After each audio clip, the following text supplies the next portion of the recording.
আসসালামু আলাইকুম। কেমন আছেন সবাই? আলহামদুলিল্লাহ আমি অনেক ভালো আছি। তো আজকে আমি শুঁটকি মাছ রান্না করব। ছুরি শুঁটকি।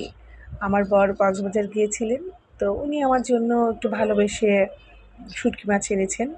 তো আজকে যাই হোক রান্না করছি। তো ভাবলাম যে আপনাদের সঙ্গেও একটু শেয়ার করি। তো আমি প্রথমে ফ্রাই প্যানে একটু তেল, বেশ খানিকটা তেল দিয়ে দিয়েছি। দিয়ে আমি ৩ টা তেজপাতা ফোড়ন দিয়েছি। আর ৬-৭টার মতো পেঁয়াজ আর ৩ টা দেশি রসুন দিয়েছি। দেশি রসুন দিয়ে খেতেই কিন্তু ভালো লাগে। আর এখানে ১০টা ১২টার মতো কাঁচামরিচ দিয়েছি। কাঁচামরিচগুলোতেও অনেক ঝাল। তো যাই হোক পেঁয়াজগুলো একটু ভাজা, ভাজা হয়ে গেছে। আর এর ভিতরে আমি এখন মশলাগুলো দিয়ে দিই। তো এখানে আমি প্রথমে হলুদ গুঁড়া দিব। 1/2 চা চামচ হলুদ গুঁড়া দিলাম। আবার লাল মরিচের গুঁড়াও একটু ১ চামচ একটু উঁচু করে দিয়েছি। একটু ঝাল, ঝাল করব।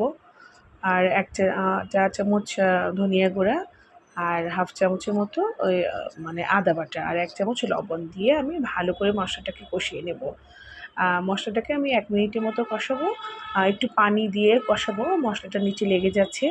তো আমি এটাকে ১ মিনিটের মতো করে ভালো করে কষিয়ে নিয়ে মশলার গন্ধটা চলে যাচ্ছে। তো যাই হোক আমি তারপরে এর মধ্যে আমি মাছটা দিয়ে দেবো। তো ছুরি শুঁটকিটা একটু শক্ত হয়। আমি ০.৫ ঘন্টার জন্য একটু হালকা গরম পানির মধ্যে ভিজিয়ে রেখেছিলাম। রেখে আমি ভালো করে এটা ধুয়ে নিয়েছি। মাছটা এখন একটু নরম হয়ে গেছে। তো এটা আমি এখন দিয়ে ভালো করে একটু কষিয়ে নিচ্ছি। কষিয়ে নিয়ে আমি একটু ঢাকা দিয়ে দিলাম। তো এখন এই যে মাছটা একটু নিচে পোড়া, পোড়া হয়ে গেছে। তো আমি এর মধ্যে আবারও একটু পানি দিলাম। দিয়ে আমি আবার ঢাকা দিয়ে দিচ্ছি। মাছটা এখন মোটামুটি একটু সিদ্ধই হয়ে গেছে। আমি একটু চেপে দেখলাম খুন্তি দিয়ে। তো এর মধ্যে আমি ২ টা সবজি ব্যবহার করব। একটা বেগুন আর মিষ্টি কুমড়া। তো আমি একটু এই সাইজ মতোই কেটে নিয়েছি। আর এর মধ্যে আর কোনো পানি দেব না। এখন বেগুন আর মিষ্টি কুমড়া থেকে যেটুকু পানি বের হবে ওটা দিয়েই রান্না হয়ে যাবে। হ্যাঁ? তো যাই হোক আমি এগুলো দিয়ে ভালো করে নাড়াচাড়া করে আবার আমি একটু ঢাকা দিয়ে দিচ্ছি। এখন এই আমি কিন্তু চুলার জালটা একদম হালকা রেখেছি। আর বরমশাই আরেকটা ফল আমার জন্য নিয়ে এসেছে। এটাকে প্যাশন ফল বলে, বলে ট্যাং ফল বলে আবার আনারকলিও বলে। তো আমি একটু মরিচের গুঁড়া আর বিট লবণ দিয়ে খেয়ে নিলাম। তো এই যে আমার রান্নাটা মোটামুটি হয়ে গেছে।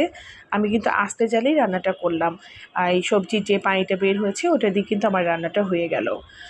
তো যাই হোক আমার এই মাছটা রান্না যদি ভালো লেগে থাকে অবশ্যই লাইক, কমেন্ট, শেয়ার করবেন। আ আর আমার জন্য বেশি, বেশি দোয়া করবেন। আল্লাহ হাফেজ।